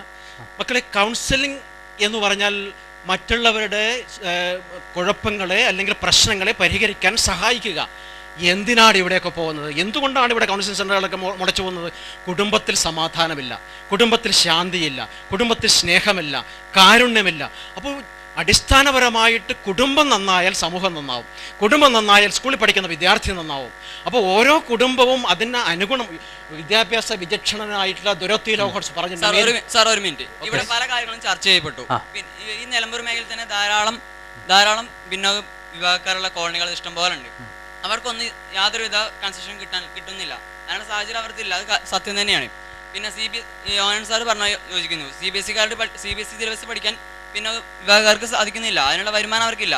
അതേപോലെ ഗവൺമെൻറ് സ്കൂളിൽ തന്നെ ചേരാൻ അവർക്ക് കഴിയുന്നില്ല, കാരണം അവർ വനമേഖലയാണ്, അവിടെ ധാരാളം പ്രതിസന്ധികൾ നേരിട്ടുകൊണ്ടിരിക്കുന്നതാണ്. ഇതിനെതിരെ എന്ത് നടപടിയാണ് സ്വീകരിക്കാൻ കഴിയുന്നത്? ഇത് നേരത്തെ പറഞ്ഞതായിട്ട് എന്റെ വിഷയമായിട്ട് ബന്ധപ്പെട്ടതല്ല, ഞാൻ ഇതുകൂടെ പറയാം. അതിനെ ഈ വനമേഖലയിലെ ബദൽ സ്കൂൾ എന്ന സംവിധാനം 10 കൊല്ലമായിട്ട് ഗവൺമെന്റ് ഉണ്ടാക്കിയിട്ടുണ്ട്. 1ാം ക്ലാസ് മുതൽ 4ാം ക്ലാസ് വരെ ഒരു അധ്യായം വെച്ച് ബദൽ സ്കൂൾ. നമ്മുടെ ഈ സബ് ജില്ലയിൽ ഏതാണ്ട് 33 ബദൽ സ്കൂളുകൾ ഈ ഹരിജൻ പട്ടികജാതി വന കോളനികളിൽ നടക്കുന്നുണ്ട്. അതിന് ഗവൺമെന്റ് ഒരു അധ്യാപനം വെച്ചിട്ടുണ്ട്, അതിന് പാഠപുസ്തകങ്ങൾ കൊടുക്കുന്നുണ്ട്, ഉച്ചഭക്ഷണം, എല്ലാ സംവിധാനവും ഗവൺമെന്റ് ചെയ്യുന്നുണ്ട്. അല്ല, അവിടുത്തെ അധ്യാപകർ അനുഭവിക്കുന്ന പ്രയാസങ്ങളെ സംബന്ധിച്ച് കഴിഞ്ഞ ഈ വനമേഖലയിൽ വിദ്യാഭ്യാസം മോശമാണെന്ന് പറഞ്ഞത് വെറുതെയാണ്. അടുത്ത് ഞങ്ങൾ മാഞ്ചേരി, മണ്ണള, അതേമാതിരി മുണ്ടക്കടവ് എല്ലാ കോളനികളും ഞങ്ങൾ പോയിട്ട് സന്ദർശിച്ചിട്ടുണ്ട്. അവിടെയൊക്കെ വിദ്യാഭ്യാസത്തിന്റെ കാര്യത്തിലൊന്നും ഒരു കുഴപ്പമില്ല, കാര്യങ്ങളൊക്കെ ഭംഗിയായിട്ട് ഇവിടെ സൂചിപ്പിച്ച രീതിയിൽ ഏറ്റവും നല്ല വിദ്യാഭ്യാസം കൊടുക്കാൻ അധ്യാപകരുണ്ട്. പക്ഷെ അവരെ സംബന്ധിച്ചിടത്തോളം വർഷങ്ങളായിട്ട് അവർക്ക് സാധാരണക്കാരുടെ സ്കൂളുകളാണ്, സർക്കാർ വിദ്യാലയങ്ങളാണ്, അതാണ് വ്യത്യാസം. അവിടെ CBSE സ്കൂളുകളല്ല, അവിടെ ICS സിലബസ് അല്ല പഠിപ്പിക്കുന്നത്. സാധാരണക്കാരന്റെ പച്ചയായ യാഥാർത്ഥ്യങ്ങൾ വെന്നു വിളങ്ങുന്ന സാധാരണ സ്കൂളുകളാണ്. അവിടെ CBSE ഒന്നും. സാർ നേരത്തെ സാറ് പ്രസംഗിച്ചപ്പോൾ ഒരു കാര്യം സാർ സൂചിപ്പിച്ചു, CBSE സ്കൂളുകൾ കേരളത്തിന്റെ പുരോഗതിയെ തളർത്തുന്നൊക്കെ സാർ പ്രസംഗത്തിന്റെ ആദ്യ ഭാഗത്തിൽ സാർ പറഞ്ഞു. അത് എന്തുകൊണ്ടാണെന്ന് വ്യക്തമാക്കിയാൽ നമുക്ക് കുറച്ചും കൂടി ഉപകാരപ്രദമായിരുന്നു. അല്ല, ഇനിയിപ്പോ അത്തരം വ്യക്തതകളിലേക്ക് നമുക്ക് പോകാൻ സമയമില്ല. പ്ലീസ്, CBSE സ്റ്റേറ്റ് കോമ്പറ്റീഷൻ നമ്മുടെ ചർച്ചയുടെ ബഹുഭൂരിപക്ഷ സമയം അത് തന്നെയായിരുന്നു. ദയവായി ഇനി ആ വിഷയത്തിലേക്ക് കടക്കേണ്ടതില്ല. മറ്റെന്തെങ്കിലും വളരെ പ്രധാനപ്പെട്ട വിഷയങ്ങൾ സാർ അവസാനം പറഞ്ഞതുകൊണ്ട് സാറിനോട് ചോദിക്കുന്നുള്ളൂ കേട്ടോ. സാറ് അവസാനം പറഞ്ഞു എന്നുള്ളൂ, എല്ലാവരും പറഞ്ഞു, ഈ മോള് വരെ പറഞ്ഞു. എന്താ മോളെ പേര് അവസാനം? കറുത്ത മുക്കന സുബി സൊബീഹ വരെ പറഞ്ഞു വെച്ചു. കുഞ്ഞുകുട്ടി കുടുംബല്ലേ ഉള്ളൂ, അണുകുടുംബല്ലേ, നിങ്ങൾക്ക് എത്ര മക്കളെ നോക്കണം? ഞങ്ങൾ 2-3 പേരല്ലേ ഉള്ളൂ. എന്റെ പിഴ, എന്റെ പിഴ, എന്റെ പിഴ, എന്റെ വലിയ പിഴ. രക്ഷിതാക്കൾ ഇത് സമ്മതിക്കുന്നു. എല്ലാവരും സാറ് കുറ്റം പറഞ്ഞു, രക്ഷിതാക്കൾ ബാഗ് പരിശോധിക്കുന്നില്ല. സാറിന് എടുക്കാൻ വരാം. മോഹനൻ സാറ് ASI, നിങ്ങൾ രക്ഷിതാക്കൾ കുട്ടികളുടെ ബാഗ് പരിശോധിക്കുന്നില്ല, അവരെപ്പോ വരുന്നു എപ്പോ പോകുന്നു നോക്കുന്നില്ല. മൂത്രപ്പുരയെ കുറിച്ചും കെട്ടിടത്തെക്കുറിച്ചും ചോദ്യം ഉണ്ടായപ്പോ മുനിസിപ്പൽ ചെയർമാൻ പറഞ്ഞു രക്ഷിതാക്കൾ മക്കളെ നോക്കുന്നില്ല, നല്ലോണം ശ്രദ്ധിക്കണം. അതാണ് മറുപടി. കളത്തമ്പടി മുസ്തഫ, എന്റെ പ്രിയപ്പെട്ട സുഹൃത്ത്, ബസ്സുമായി ബന്ധപ്പെട്ട ചോദ്യം പറഞ്ഞപ്പോൾ പറഞ്ഞു രക്ഷിതാക്കൾ നോക്കണം. എന്തങ്ങോട്ട് ചോദിച്ചാലും രക്ഷിതാക്കളുടെ കുഴപ്പം, രക്ഷിതാക്കളുടെ കുഴപ്പം, രക്ഷിതാക്കളുടെ വലിയ പിഴ. ഇതിന്റെ ഇപ്പോഴത്തെ വിദ്യാഭ്യാസ സമ്പ്രദായത്തിന്റെ ഏറ്റവും വലിയ ഇര മാഷെ, നിങ്ങളുടെയൊക്കെ വിദ്യാഭ്യാസ ഗവേഷണത്തിന്റെ ഇര, നിങ്ങളുടെ വിദ്യാഭ്യാസ പരീക്ഷണങ്ങളുടെ ഇര, നിങ്ങളുടെ മാനേജ്മെന്റ് കൺസോർഷ്യത്തിന്റെ ഇര, ഈ മക്കളുടെ വിദ്യാഭ്യാസ നിലവാരത്തിന്റെ ഇര ഞങ്ങളാണ്, രക്ഷിതാക്കളാണ്. അവസാനം ചർച്ച അങ്ങനെ വഴിമാറിയിട്ടില്ല. വിദ്യാഭ്യാസം നന്നാകണമെങ്കിൽ അധ്യാപകൻ, രക്ഷിതാവ്, വിദ്യാർത്ഥി, ഡിപ്പാർട്ട്മെന്റ്, ഈ 4 പേര് ഒരു ബസിന്റെ ടയറാണ്. ഈ 4 ടയർ ഒന്നുപോലെ പോയെങ്കിൽ മതി അത് നന്നാവുള്ളൂ. ഒരിക്കലും മാത്രമല്ല, 4 പേരും ഒന്നിച്ച് പ്രവർത്തിക്കണം. ഈ അച്ഛന്റെ പേര് എനിക്ക് അറിയില്ല, ഞാൻ പറയാണ്. എന്താ അവസാനമായിട്ട് ഒരു പോയിന്റ് പറഞ്ഞു, ഇന്നത്തെ മക്കൾക്ക് വിദ്യാഭ്യാസം ലഭിക്കുമ്പോ വൃദ്ധസദനത്തിലേക്ക് ചെല്ലാക്കുന്നത് ഞങ്ങളാണ് ഇരയാകുന്നത്. അത് എന്തുകൊണ്ടാണെന്ന് നിങ്ങൾ മനസ്സിലാക്കുന്നില്ല. കാരണം വീട്ടിൽ സ്നേഹം, കരുണ ഇവ നമുക്ക് വേണം എങ്കിൽ വളരെ വ്യക്തമാണ്. ഇവിടെ നമ്മൾ പരാമർശിക്കപ്പെട്ട ഒരുപാട് കാര്യങ്ങളുണ്ട്. വളരെ പ്രധാനപ്പെട്ട ചില കാര്യങ്ങൾ വിട്ടുപോയോ എന്ന് ഞാൻ സംശയിക്കുകയാണ്. ഒരുപാട് വിദ്യാർത്ഥികൾ, ആയിരക്കണക്കിന് വരുന്ന വിദ്യാർത്ഥികൾ, നൂറുകണക്കിന് സ്ഥാപനങ്ങളിൽ നിന്ന്, നമ്മുടെ മേഖലയിൽ പ്രവർത്തിക്കുന്ന നിരവധി സ്കൂളുകളിൽ നിന്നായി ഒരുപാട് വിദ്യാർത്ഥികൾ, ആയിരക്കണക്കിന് 10,000-കണക്കിന് വിദ്യാർത്ഥികൾ ഓരോ വർഷവും പുറത്തു വരുന്നു. ഇവിടെ നേരത്തെ ഈ സ്കൂളിന്റെ head master Shri George master സൂചിപ്പിച്ചതുപോലെ +2 തലത്തിലേക്ക് പഠിക്കാൻ വേണ്ട സൗകര്യങ്ങൾ നമ്മുടെ മേഖലയിൽ അപര്യാപ്തമാണ്. അതുപോലെ തന്നെ ഉന്നത വിദ്യാഭ്യാസ രംഗത്തേക്ക് സാധ്യതകൾ എത്രമാത്രമുണ്ട് നമ്മുടെ മേഖലയിൽ, പ്രൊഫഷണൽ വിദ്യാഭ്യാസ സ്ഥാപനങ്ങൾ എത്രമാത്രമുണ്ട്, ആലോചിക്കേണ്ടതല്ലേ, തീർച്ചയായും പരിഹരിക്കപ്പെടേണ്ടതല്ലേ. അത്തരം പരാമർശങ്ങളൊന്നും തന്നെ നമ്മുടെ ചർച്ചയിൽ നിന്നും ഉയർന്നു വന്നില്ല. സംഭവങ്ങൾ നമുക്ക് ആവശ്യമാണ്, സമ്മതിച്ചു. എന്നാൽ ഇവിടെ ഹൈസ്കൂളിൽ പഠിക്കുന്ന കുട്ടികൾക്ക് പോലും സൗകര്യങ്ങൾ ഇല്ല. ഗവൺമെന്റ് സ്കൂളുകൾക്ക് ധാരാളം സൗകര്യങ്ങൾ സർക്കാർ വാരിക്കോരി കൊടുക്കുന്നു. ചിലപ്പോൾ അത് ഞങ്ങൾ കേൾക്കുന്ന മിഥ്യധാരണകളാവാൻ, സമ്മതിച്ചു. പക്ഷേ അവർക്ക് കൊടുക്കുന്നുണ്ടെങ്കിലും ഇല്ലെങ്കിലും ഞങ്ങൾ ഇവിടെ ഈ സ്കൂളുകളിൽ പഠിക്കുന്ന കുട്ടികൾ തന്നെയാണ്. ഞങ്ങൾക്കും ഇവിടെ ഗവൺമെന്റിന്റെ സഹായങ്ങൾ അത്യാവശ്യമാണ്. ഏത് സ്കൂളാണ്? ഈ സ്കൂളിൽ തന്നെയാണ് പഠിക്കുന്നത്. പേര് ജൂരിസ്. ഓക്കെ, ആരോടാണ് ചോദ്യം? ആർക്കും മറുപടി പറയാം.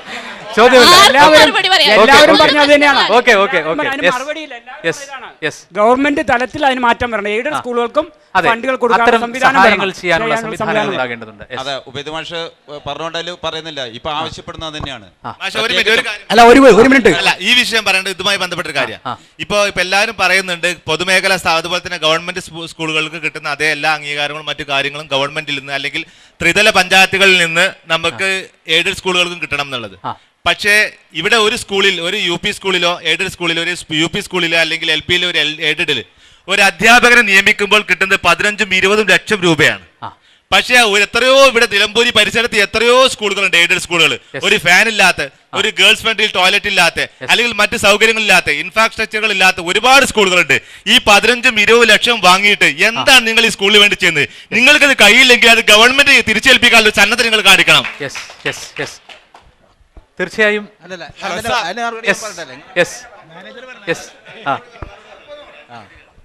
ഇത് 20,000, 30,000, 40,000 എന്നൊക്കെ അല്ല, പണത്തിനെ കുറിച്ചല്ല ഞാൻ പറഞ്ഞത്. ഈ ഒരു മാനേജർ നിക്ഷിപ്തമാണ് ഒരു എയ്ഡഡ് സ്കൂളിലെ മറ്റു കാര്യങ്ങൾ.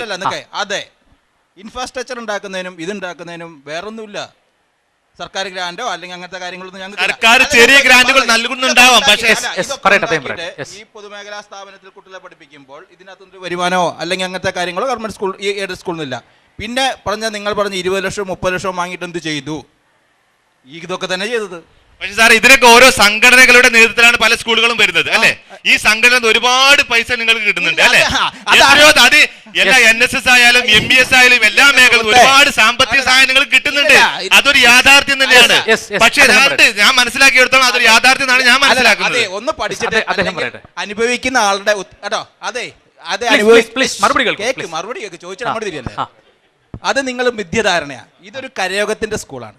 ചക്കാലക്കൊത്ത് മന്ന സ്മാരക NSS കരയോഗത്തിന്റെ സ്കൂളാണ്. ഇതിനകത്ത് ചങ്ങനാശ്ശേരി NSL കോടികളുടെ ബഡ്ജറ്റ് അവതരിപ്പിക്കാറുണ്ടെങ്കിലും ഞങ്ങൾക്ക് അവിടുന്ന് ഒരു പൈസയും ഒന്നും ഞങ്ങൾക്ക് കിട്ടുന്നില്ല. ഇതൊരു കൺസോർഷ്യം, ഇത് ഞങ്ങൾ ഇൻഡിവിജ്വൽ ആണ് മാനേജ്മെന്റ്. ഇവിടെ ഒരു കരയോഗത്തിന്റെ ഇൻഡിവിജ്വൽ മാനേജ്മെന്റ് ആണ്, ഒരാളുടെ മാനേജ്മെന്റ് അല്ല. ഞാൻ മാനേജർ ആകുന്നത് കരയോഗം പ്രസിഡന്റ് ആകുന്നതുകൊണ്ട് മാനേജർ ആകുന്നതാണ്. അടുത്ത ഇലക്ഷന് ഞാൻ ഇല്ലെങ്കിൽ ഞാൻ പോയി. ഞങ്ങൾ പൊതു ഇലക്ഷനിൽ കൂടി തെരഞ്ഞെടുക്കുന്ന ആളാണ്. അപ്പോൾ ഇത് പബ്ലിക് ഇൻസ്റ്റിറ്റ്യൂഷനായിട്ട് വർക്ക് ചെയ്യുന്ന സാധനമാണ്, അല്ലാതെ ഒരു ഇൻഡിവിജ്വൽ മാനേജ്മെന്റിന്റെ ഇവിടുന്ന് കുറെ ലക്ഷങ്ങൾ ഉണ്ടാക്കിയിട്ട് വീട്ടിൽ കൊണ്ടുവെക്കുന്ന സ്ഥാപനമല്ല. അതായത് ഈ അധ്യാപകരിൽ ലഭിക്കുന്ന നമ്മളിപ്പോ ഇവര് അപ്പോയിന്റ്മെന്റ് ചെയ്യുന്ന വാങ്ങുന്ന 20-30 ലക്ഷം രൂപ, അതുകൊണ്ട് മാത്രമാണ് ഈ ബിൽഡിങ്ങുകൾ കയറുന്നതാണ് സാർ പറയുന്നത് അല്ലേ? അപ്പൊ ഇത് ഫുൾ ചെലവാകുന്നുണ്ട്. ഇനി വേറെ ഒന്നുമില്ല, ഇതിന് മാത്രം ഉപയോഗിക്കും, മറ്റു കാര്യങ്ങൾക്കൊന്നും ഉപയോഗിക്കാൻ കഴിയില്ല. അല്ല, മറ്റു മാനേജ്മെന്റുകളെ സംബന്ധിച്ച് പക്ഷേ അദ്ദേഹത്തിന് അഭിപ്രായം പറയാൻ ഈ സ്കൂളിലെ മറ്റു കാര്യങ്ങൾ ഈ കിട്ടുന്ന ഇതിന് മാത്രം എത്രയോ മറ്റു കാര്യങ്ങൾ ചെയ്യാനുണ്ടല്ലോ. മറുമൊഴി സമകാലിക സംഭവങ്ങളിലേക്ക് ഒരു എത്തിനോക്കും. ടൈൽസ് ഹോൾസെയിൽ വിപണന രംഗത്ത് പതിറ്റാണ്ട് പാരമ്പര്യത്തിന്റെ വിശ്വാസമാർജിച്ച കളപ്പാടൻ ഗ്രൂപ്പിന്റെ സമ്പൂർണ്ണ retail shop Asian, Somany, Regency, Coral Granito, കോഴ്സൺ എന്നീ പ്രമുഖ കമ്പനികളുടെ വെട്രിഫൈഡ് സെറാമിക് ടൈൽസുകൾ, സിറ, ബെൽജിനോ തുടങ്ങിയ ഇന്ത്യൻ വിദേശ കമ്പനികളുടെ സാനിറ്ററി ആൻഡ് ബ്രാൻഡ് CP ഫിറ്റിംഗ്സുകൾ, കിച്ചൺ സിങ്കുകൾ, ഗ്ലാസ് ഫിറ്റിംഗ്സുകൾ, വാട്ടർ ടാങ്കുകൾ. ഏറനാട്ടിലെ ഏറ്റവും വലിയ showroom Kalappadan building materials, Pathappiriyam. Phone 0483 2700 2701901. മറുമൊഴി സമകാലിക സംഭവങ്ങളിലേക്ക് ഒരു എത്തിനോക്കും.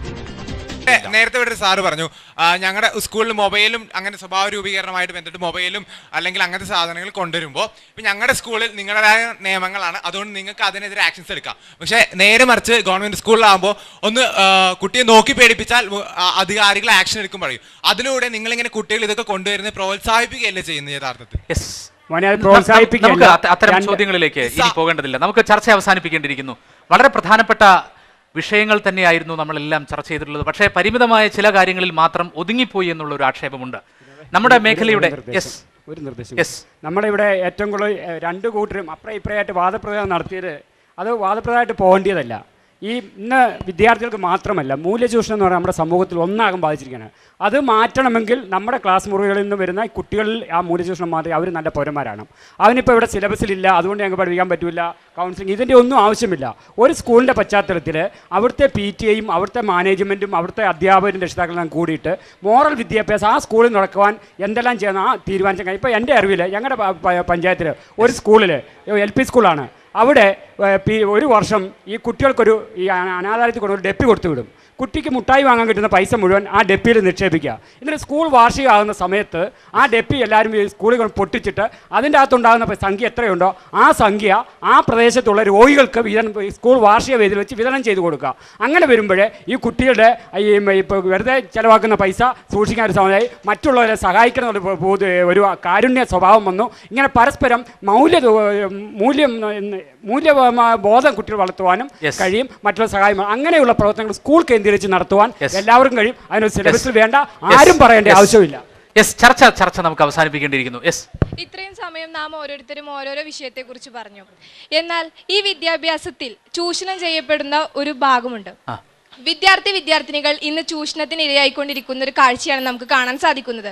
വിദ്യാർത്ഥിനികളുടെ സുരക്ഷയ്ക്ക് വേണ്ടി ഇന്നത്തെ ഈ ഇരിക്കുന്ന പ്രമുഖ വ്യക്തികൾ അതിന് ഉത്തരം നൽകേണ്ടതാണ്. വിദ്യാർത്ഥിനികളുടെ സുരക്ഷയ്ക്ക് വേണ്ടി ഏതെങ്കിലും സ്കൂളുകൾ ഈ പ്രദേശത്ത് എന്തെങ്കിലും ഒരു മാർഷ്യൽ ആർട്സോ, അത് ഇപ്പൊ നമുക്ക് പെൺകുട്ടികൾ ഒരിക്കലും കൂട്ടത്തോടെ അല്ലാതെ ഒറ്റയ്ക്ക് പുറത്തേക്ക് ഇറങ്ങാൻ പോലും ഒരു സന്നദ്ധത കാണിക്കാത്ത സമയമാണ് നാം കാണുന്നത്. ഒരു ബസ്സിൽ കയറിയാൽ പുറകിൽ നിന്നൊരു തോണ്ടൽ അല്ലെങ്കിൽ മുന്നിൽ നിന്നൊരു ഒന്നുമില്ലെങ്കിൽ ഒരു സൈറ്റേഡെങ്കിലും കാണാത്ത ഒരു സാഹചര്യം ഇന്ന് ഇവിടെ ഇല്ല. അപ്പോൾ പെൺകുട്ടികൾക്ക് വേണ്ടി നിങ്ങൾ എന്താണ് ചെയ്യുന്നത്? വിദ്യാർത്ഥിനികൾക്ക് വേണ്ടി അവരെ സംരക്ഷിക്കാൻ നിങ്ങൾ എന്ത് ചെയ്യുന്നു? എന്തെങ്കിലും ഒരു മാർഷ്യലായിട്ട് പഠിപ്പിച്ചൂടെ?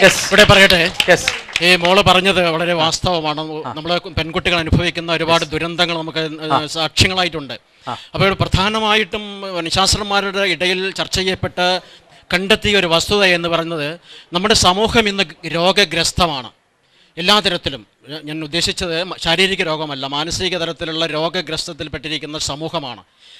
ആ സമൂഹ മനസ്സിൻ്റെ റിഫ്ലക്ഷനാണ് ഓരോ വ്യക്തിയിലും നമ്മൾ കാണുന്നത്. തീർച്ചയായിട്ടും ഇനി അടുത്തു വരുന്ന ചർച്ചകൾ അങ്ങനെ ഒരു വിഷയം അവിടെ എടുത്ത് ചർച്ച ചെയ്യപ്പെടേണ്ടതാണ്. സമൂഹത്തിൽ ഇതുപോലെയുള്ള നടമാടുന്ന പെൺകുട്ടികൾക്കെതിരെയുള്ള, കൊച്ചുകുട്ടികൾക്കെതിരെയുള്ള, കുടുംബത്തിനകത്ത് എതിരെയുള്ള, സ്കൂളിൽ തന്നെ അധ്യാപകർ കുട്ടികൾക്കെതിരെയുള്ള പരസ്പരമുള്ള ഈ പീഡനങ്ങൾക്കെതിരെയും അങ്ങനെയുള്ള ഇത് ചർച്ചയ്ക്ക് വിധേയമായിട്ട് അത് ബന്ധപ്പെട്ടവരുടെ ഇടയിൽ ചർച്ച ചെയ്ത് അതിന് സൊല്യൂഷൻ കണ്ടെത്തേണ്ടതാണ്. വ്യക്തമാണ്. ഒരു സെക്കൻഡ്, മോള് പറഞ്ഞത് മനസ്സിലായി. എനിക്കിതിൽ പറയാനുള്ളത് എന്താ വെച്ചാൽ നമ്മൾ വളരെ ബോൾഡായിട്ട് എന്തിനാണ് നമ്മൾ വിമുഖത കാണിക്കുന്നത്? എന്തെങ്കിലും ഒരു പ്രശ്നം ഉണ്ടെങ്കിൽ പ്രതികരിക്കാതിരിക്കേണ്ട കാര്യം എന്താ? അത്രയും സംവിധാനങ്ങൾ ഇവിടെ അല്ലേ, പോലീസുണ്ട്, ബാക്കിയുള്ള ആൾക്കാരുണ്ട്, ജനപ്രതിനിധികളുണ്ട്, അവരോട് പറഞ്ഞൂടെ എന്തെങ്കിലും വിഷയം ഉണ്ടായിട്ടുണ്ട്, അല്ലെങ്കിൽ അപ്പം തന്നെ സഡനായിട്ട് നമുക്ക് പ്രതികരിച്ചൂടെ? എന്താണ് നീ കാണിച്ചതെന്ന് ചോദിച്ചൂടെ? എന്താ ചോദിക്കുന്നത്? എന്താ ബുദ്ധിമുട്ട്? ചോദിച്ചാൽ എന്താ കാണിക്കുക? ഒന്നും കാണിക്കില്ല. നമ്മൾ അതിനുള്ള തൻ്റെ ഇടം കാണിക്കണം. നമ്മളെന്തിനാണ് പിന്നാക്കം നിൽക്കുന്നത്? പെൺകുട്ടികളോ ആൺകുട്ടികളോ അങ്ങനെ ഒന്നുമില്ല, ഒക്കെ എല്ലാവരും ഒരേ സമന്മാരാണ്. ലിംഗത്തിൽ തിരിച്ച് ഇട്ടില്ലെന്ന് മാത്രമേ ഉള്ളൂ. നമ്മൾ എന്തെങ്കിലും ഒരു വിഷയം ഉണ്ടായില്ല അപ്പം നമ്മളെ പ്രതികരിക്കണം, ശക്തമായിട്ട് തന്നെ പ്രതികരിക്കണം. അതിൽ പോലീസിന്റെ ഭാഗത്ത് നമ്മൾ എന്ത് വേണമെങ്കിൽ നമ്മൾ ചെയ്യും, അത് 100% ഒരു സംശയമില്ല. പിന്നെ പ്രത്യേകിച്ച് ഈ സയ്യ ചാനലിൻ്റെ മീഡിയയിൽ കാണുന്ന ആളുകളോട് എനിക്ക് പറയാനുള്ളത്, രക്ഷിതാക്കളോടും എല്ലാവരോടും പറയാനുള്ളത് എന്താ വെച്ചാൽ ഇരുചക്ര വാഹനം ദയവ് ഇത് ചെയ്തിട്ട് കുട്ടികൾക്ക് കൊടുക്കരുത്, അവരെ സ്കൂളിലേക്ക് പറഞ്ഞയക്കരുത്. അതുകൊണ്ടുണ്ടാകുന്ന വിപത്തുകൾ വളരെ ഗൗരവമാണ്, വളരെ ദുരന്തമായിട്ട് കുറേ കാര്യങ്ങൾ ഞങ്ങൾക്ക് കണ്ടിട്ടുണ്ട്. അതേമാതിരി തന്നെ മൊബൈൽ വ്യക്തമാണ്, എല്ലാം വ്യക്തമാണ്. പ്രശ്നങ്ങൾ നിരവധിയാണ്. ഒട്ടേറെ പ്രശ്നങ്ങളെ സംബന്ധിച്ചുള്ള അവലോകനം, ചർച്ച നമ്മൾ ഇവിടെ നടത്തുകയുണ്ടായി. ഇനി പരിഹാരങ്ങളാണ് ഉണ്ടാകേണ്ടത്. മലയോര മേഖലയായ നമ്മുടെ പ്രദേശത്തിന്റെ വികസനത്തിന് വിദ്യാഭ്യാസ മേഖലയ്ക്ക് നിരവധി സംഭാവനകൾ ചെയ്യാൻ സാധിക്കും. അതിന് ആ രംഗം മെച്ചപ്പെടേണ്ടതുണ്ട്. അധികൃതരുടെ ശ്രദ്ധ എല്ലാ ഭാഗങ്ങളിലും സജീവമായി ഉണ്ടാകേണ്ടതുണ്ട്. ഇവിടെ ചർച്ചയിൽ ഒരുപാട് കാര്യങ്ങൾ ഉരുത്തിരിഞ്ഞു വരികയുണ്ടായി. വിദ്യാർത്ഥികൾ അനുഭവിക്കുന്ന പ്രശ്നങ്ങളെ സംബന്ധിച്ച് വളരെ കാര്യമായി തന്നെ വിദ്യാർത്ഥികളൊക്കെ വാചാലരായി. അധ്യാപകരുടെ പ്രശ്നങ്ങളെ സംബന്ധിച്ച് നിരവധി കണക്കായ അധ്യാപകർക്ക് അംഗീകാരം ലഭിക്കാതെ, ശമ്പളം ലഭിക്കാതെ കഷ്ടപ്പെടുന്നതിനെ സംബന്ധിച്ച് അധ്യാപകർ വേവലാതിപ്പെടുകയുണ്ടായി. വിവിധ സംഘടനകളെ പ്രതിനിധീകരിച്ചുകൊണ്ടുവന്ന അധ്യാപകരുമൊക്കെ അതുമായി ബന്ധപ്പെട്ട വിശദാംശങ്ങൾ, ഗവൺമെന്റുകൾ എടുക്കുന്ന നയസമീപനങ്ങളെ സംബന്ധിച്ചൊക്കെ സൂചിപ്പിക്കുകയുണ്ടായി. മാനേജ്മെന്റിന്റെ പ്രശ്നങ്ങളെ സംബന്ധിച്ച് സൂചിപ്പിക്കാനുണ്ട്. പോലീസ് അധികൃതർ സമൂഹം വെച്ചു പുലർത്തേണ്ട നീതിയെ സംബന്ധിച്ചും അവർ വെച്ച് പുലർത്തേണ്ട ശ്രദ്ധയെ സംബന്ധിച്ചും രക്ഷിതാക്കൾ കാണിക്കേണ്ട മര്യാദകളെ സംബന്ധിച്ചും ഒക്കെ വളരെ കൃത്യമായി തന്നെ സൂചിപ്പിച്ചു. അധികൃതരുടെ ഭാഗത്തുനിന്നും അത്തരം ഇടപെടലുകളുണ്ടായി. ശ്രീ പാലോളി മെഹബൂബ് ഭരണതലത്തിൽ നിന്നും അദ്ദേഹം വിദ്യാഭ്യാസ സ്റ്റാൻഡിംഗ് കമ്മിറ്റി ചെയർമാനാണ്. അദ്ദേഹം ഒരുപാട് കാര്യങ്ങൾ നിർദ്ദേശിക്കുകയുണ്ടായി. ചൈൽഡ് സൈക്കോളജിസ്റ്റായ ശ്രീ മുരളീധരൻ മുല്ലമറ്റും ഒട്ടേറെ കാര്യങ്ങൾ ഇവിടെ സൂചിപ്പിക്കുകയുണ്ടായി. മുൻ BPO PT മോഹൻദാസ് സാർ അദ്ദേഹവും ഒട്ടേറെ കാര്യങ്ങൾ ഇവിടെ സൂചിപ്പിക്കുകയുണ്ടായി. ഞാൻ നേരത്തെ പറഞ്ഞതുപോലെ പ്രശ്നങ്ങൾ ധാരാളമുണ്ട്. എല്ലാം വിശാലമായി ചർച്ച ചെയ്യുക എന്നുള്ളത് അസാധ്യമായ കാര്യമാണ്. ഇത്തരമൊരു പരിമിതമായ വേദിയിൽ നിന്നുകൊണ്ട് വളരെ ചുരുങ്ങിയ കാര്യങ്ങൾ മാത്രമേ നമുക്ക് ചർച്ച ചെയ്യാൻ സാധിക്കുകയുള്ളൂ. എങ്കിൽ പോലും ചില കാര്യങ്ങളൊക്കെ ഗൗരവമായി തന്നെ, വളരെ വൈകാരികമായി തന്നെ എല്ലാവരും കണ്ടു എന്നുള്ളതാണ് ഞങ്ങളുടെ വിശ്വാസം. ചില പ്രധാനപ്പെട്ട കാര്യങ്ങളൊക്കെ വിട്ടുപോവുകയും ചെയ്തിട്ടുണ്ട്. 1-2 കാര്യങ്ങളിൽ മാത്രം ചർച്ച ദീർഘസമയം അതിനുവേണ്ടി ഉപയോഗിച്ചോ എന്നുള്ളതും സംശയിക്കേണ്ടിയിരിക്കുന്നു. എന്തായിരുന്നാലും ഇതൊരു തുടക്കമാകട്ടെ എന്നുള്ളതാണ് ഞങ്ങൾ പ്രതീക്ഷിക്കുന്നത്. നമ്മുടെ മേഖലയുടെ വിദ്യാഭ്യാസ രംഗം മെച്ചപ്പെടേണ്ടതുണ്ട്. നമ്മുടെ മേഖല മെച്ചപ്പെടേണ്ടതുണ്ട്. വനയോര മേഖല എന്നുള്ള നിലയിൽ, വനപ്രദേശങ്ങൾ ഉൾക്കൊള്ളുന്ന മേഖല എന്നുള്ള നിലയിൽ, മലയോര മേഖല എന്നുള്ള നിലയിൽ നിന്നും മാറി അത്യാവശ്യം വികസനം എത്തിപ്പെടുന്ന വളരെ പ്രധാനപ്പെട്ട ഒരു മേഖലയായി തന്നെ നമ്മുടെ മേഖല മാറേണ്ടതുണ്ട്. അതിന് വിദ്യാഭ്യാസ രംഗം മെച്ചപ്പെടേണ്ടതുണ്ട്. എല്ലാവരും, അധ്യാപകരും വിദ്യാർത്ഥികളും രക്ഷിതാക്കളും ഒക്കെ കൂട്ടായ പരിശ്രമം നടത്തേണ്ടതുണ്ട്. ഇവിടെ CBSE സ്കൂളുകളെ സംബന്ധിച്ചും സ്റ്റേറ്റ് സ്കൂളുകളെ സംബന്ധിച്ചുമൊക്കെ ഇരുവിഭാഗം ആളുകളും തമ്മിൽ വാഗ്വാദം നടത്തുകയുണ്ടായി. തീർച്ചയായും അതൊക്കെ വളരെ പ്രധാനപ്പെട്ട കാര്യം തന്നെയാണ്. ഒന്നും നിഷേധിക്കുന്നില്ല. പൊതുവിദ്യാഭ്യാസം സംരക്ഷിക്കപ്പെടേണ്ടതുണ്ട്. ഒപ്പം തന്നെ CBSE സ്കൂളുകളിൽ പഠിക്കുന്ന വിദ്യാർത്ഥികളെയും വിദ്യാർത്ഥികളായി കാണേണ്ടതുണ്ട്. അവരും വിദ്യാർത്ഥി സമൂഹം തന്നെയാണ്, പൊതുസമൂഹത്തിന്റെ ഭാഗം തന്നെയാണെന്നുള്ള നിലയിൽ പരിഗണിക്കപ്പെടേണ്ടതുണ്ട്. ഇവിടെ ഉയർന്നു വന്നിട്ടുള്ള വളരെ പ്രധാനപ്പെട്ട ഒരു ആശയം സിലബസുകൾ ഏകീകരിക്കുക എന്നുള്ളത്. ഒരുപക്ഷെ എല്ലാ പ്രശ്നങ്ങളും ഒരു പരിധിവരെ പരിഹരിക്കപ്പെടാനുള്ള ഏറ്റവും ക്രിയാത്മകമായിട്ടുള്ള ഒരു ഒറ്റമൂലി തന്നെയാണ് സിലബസുകൾ ഏകീകരിക്കുക എന്നുള്ളത്. വളരെ പ്രധാനപ്പെട്ട ഒരു ആശയം തന്നെയാണ്. ഗവൺമെന്റ് അധികൃതർ ഈ കാര്യങ്ങൾ ശ്രദ്ധിക്കട്ടെ എന്ന് മാത്രമാണ് അതിനെ സംബന്ധിച്ച് സൂചിപ്പിക്കാനുള്ളത്. വളരെ പ്രധാനപ്പെട്ട മറ്റൊരു കാര്യം, നമ്മുടെ മേഖലയെ പ്രതിനിധീകരിച്ചുകൊണ്ട് 2-3 ജനപ്രതിനിധികളുണ്ട്. നമ്മുടെ മന്ത്രി ആര്യാടൻ മുഹമ്മദ്, അതുപോലെ തന്നെ Shri AP Anilkumar, MP Shri MI Shanavas, അങ്ങനെ ഒരുപാട് ആളുകൾ വിവിധ തലങ്ങളിൽ നമ്മളെ പ്രതിനിധീകരിച്ചുകൊണ്ട് അത്തരം ആളുകൾക്കൊക്കെ നമ്മുടെ മേഖലയുടെ വിദ്യാഭ്യാസ മേഖലയുടെ പിന്നാക്കാവസ്ഥയെ സംബന്ധിച്ച് ഉയർന്ന തലങ്ങളിൽ എത്തിക്കുവാനും അത്തരം കാര്യങ്ങൾക്കൊക്കെ പരിഹാരമുണ്ടാകുവാനും ഇവിടെ NSSന്റെ മാനേജർ ശ്രീ സുരേഷ് കുമാർ ചൂണ്ടിക്കാണിച്ചതുപോലെ എയ്ഡഡ് മേഖലയിലേക്കും ഗവൺമെന്റിന്റെ സഹായങ്ങൾ എത്തിക്കുന്നതിന് വേണ്ടിയുള്ള ഇടപെടലുകൾ ഇവർക്കൊക്കെ ചെയ്യാൻ സാധിക്കട്ടെ എന്ന് മാത്രമാണ് അതിനെ സംബന്ധിച്ച് സൂചിപ്പിക്കാനുള്ളത്. എന്തായിരുന്നാലും ഇതൊരു തുടക്കമാകട്ടെ. വിദ്യാഭ്യാസ രംഗത്ത് സമൂലമായ മാറ്റങ്ങൾ നടത്തുകൊണ്ടിരിക്കുന്ന ഈ കാലത്ത് എല്ലാവർക്കും വിദ്യാഭ്യാസം ലഭിക്കുന്ന തരത്തിലേക്ക്, എല്ലാവരുടെയും കൂട്ടായ ഒരു പരിശ്രമത്തിലേക്ക് നമ്മുടെ സമൂഹത്തിന്റെ പൊതുനന്മയ്ക്കായി ഇത് ഉപയോഗിക്കുന്ന തലത്തിലേക്ക് മാറ്റപ്പെടട്ടെ എന്ന് മാത്രമാണ് സൂചിപ്പിക്കാനുള്ളത്. മറുമൊഴിയുടെ ഈ എപ്പിസോഡ് ഇവിടെ അവസാനിക്കുകയാണ്. മറ്റൊരു പ്രധാനപ്പെട്ട വിഷയവുമായി അടുത്തയാഴ്ച നമുക്ക് വീണ്ടും കാണാമെന്ന് പ്രതീക്ഷിക്കുന്നു. ചർച്ചയിൽ നിരവധി ആളുകൾ പങ്കെടുക്കുകയുണ്ടായി. ശ്രീ PT മോഹൻദാസ് മുൻ BPO ആണ്. ഒട്ടേറെ കാര്യങ്ങൾ അദ്ദേഹം നമ്മളുമായി സംവദിക്കുകയുണ്ടായി. KSTയുടെ പ്രതിനിധി ശ്രീ PT യോഹന്നാൻ മാഷ്, ശ്രീ ഫസലുൽ ഹക്ക് STUവിൻ്റെ പ്രതിനിധി, KSTUവിൻ്റെ പ്രതിനിധിയായ Shri Fazalul Haq, head master forum പ്രതിനിധിയായ ശ്രീ ഉബൈദ് മാസ്റ്റർ, NSSന്റെ manager Shri Suresh Kumar, bus owners അസോസിയേഷന്റെ Shri Mustafa Kalathumpadikkal, head master Shri George master, Shri Muraleedharan Mullamattam, child സൈക്കോളജിസ്റ്റും ഗ്രന്ഥകാരനുമൊക്കെയായ ശ്രീ മുരളീധരൻ മുല്ലമറ്റം, പോലീസ് ഡിപ്പാർട്ട്മെന്റിൽ നിന്ന് Shri Mohanan sir, ASI Nilambur ASI Shri Mohanan sir, Nilambur municipality വിദ്യാഭ്യാസ standing committee chairman Shri Paluli Mehboob, ഒട്ടേറെ ആളുകൾ നിരവധി അഭിപ്രായങ്ങൾ പറയുകയുണ്ടായി. എല്ലാം വളരെ കാര്യക്ഷമമായി തന്നെ അധികൃതർ കാണട്ടെ, പരിഗണിക്കട്ടെ, പരിഹരിക്കട്ടെ എന്ന് മാത്രം സൂചിപ്പിക്കുന്നു. നമസ്കാരം. മറുമൊഴി സമകാലിക സംഭവങ്ങളിലേക്കൊരു എത്തിനോട്ടം.